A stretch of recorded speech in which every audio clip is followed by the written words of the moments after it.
Hi, I'm Mayor David Black, and this is City Happenings. Sump Library partners with the UNO School of Education. It allows education students to observe the library's children's programs. One UNO School of Education student shares his thoughts. And the city's chief building official has held that position for more than 3 months. He shares his thoughts on moving the department forward. And a local credit union makes a sizable donation to an area nonprofit.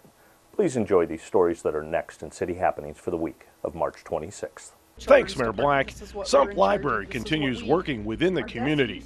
UNO education students took part in service learning for a children's literature class at a Sump-sponsored event.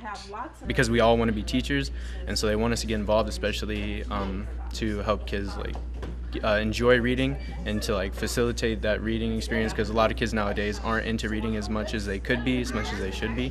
So it's just about showing that you can get just as much enjoyment out of reading as you can from playing video games, watching TV, all that stuff. Dak and I loves the Sump reading programs for youngsters. When you're reading, it allows you to create things in your own mind, use your own imagination. And when you're just watching TV and movies, that can be fun for a while, but it's just giving it to you. It's like feeding it to you. When you're reading and doing stuff like that, it's using your own imagination. Your mind's working by itself, and it leads you to start thinking about new things and stuff on your own. I think that's important, especially for kids, to grow up, thinking on their own, not just following the trend or whatever's popular, just following a straight line. I think it's important that they come into their own person. Reading and being able to read are invaluable. You can literally pick up any book that sounds interesting to you. It could be about anything. It could be nonfiction, about, another place in the world, or it could be completely fictional and take you to, an imaginary place. And then and not only that, how you interpret it too, because different people interpret books different ways. It could take you to somewhere completely different than someone else, even though you're reading the same book. We already introduced you to the city's new chief building official. Looking ahead, he says new software will streamline the building department process. Make it a lot easier on the public side as well, where they're going to be able to track their own permit and approvals as it goes through the process. So it's going to be a lot, if a home builder has, 20 permits with us, he doesn't have to continually come down and call us on the phone and schedule inspections. He can do everything from, his desk. It will also smooth out things for the inspectors. We're going to track everything in the field live. The inspectors are going to be able to status things in the field that day. Despite a step up in technology, one-on-one communication will be a priority.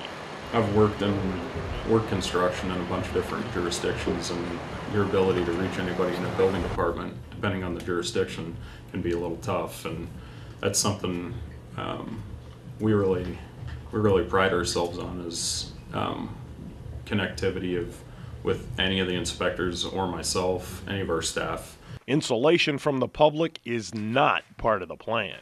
We're not putting ourselves in a silo at all. If we catch stuff on the front end where guys have questions, and we'd much rather work with somebody then than have to fix something in the field when it's already done and there's a cost associated with it. So it works better for everybody if we keep those lines of communication open. Aside from getting used to the new software, being familiar with the new code cycle is important. There's a little bit of a transition, so we're going over that bump right now, and it seems to be moving pretty smooth, and we've had open dialogue with all the home builders associations, and we did through our adoption, we kind of do an interlocal agreement between the other jurisdictions, where if somebody's building in Omaha and they want to build in Papillion, it's very similar codes. So we try to keep everything on an even playing field,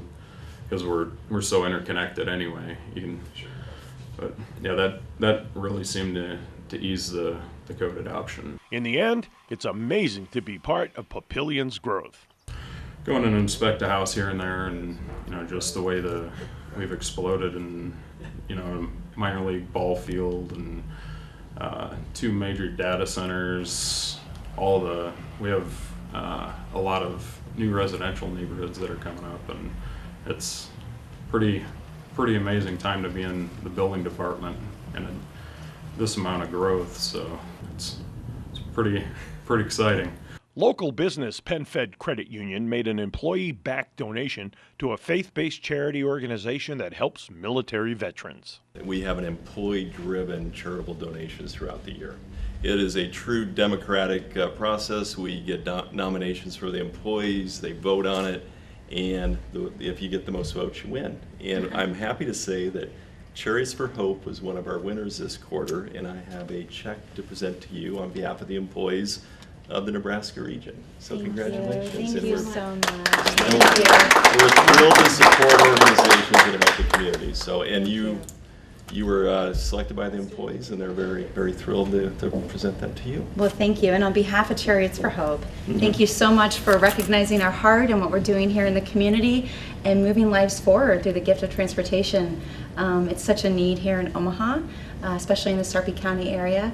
And just super excited to partner with another one of your local organizations that you blessed, was it last quarter? Moving Veterans Forward. We're working with Ron to partnership in that regard too. Registration is now open for the Papillion Half Marathon, 10K, and 5K runs. One of the most popular and well-supported events, the city's annual spring cleanup, scheduled for April 19th to the 22nd. Find out more about these events on the city's website. There are lots of ways to stay up to date with what's happening in Papillion. You can find us on Facebook, follow the City of Papillion on Twitter, or even watch our YouTube channel. Information about all of our departments and programs is available on our website. For more about Papillion, go to www.papillion.org or just call the Mayor's Hotline at 402-827-1111. Thanks for watching.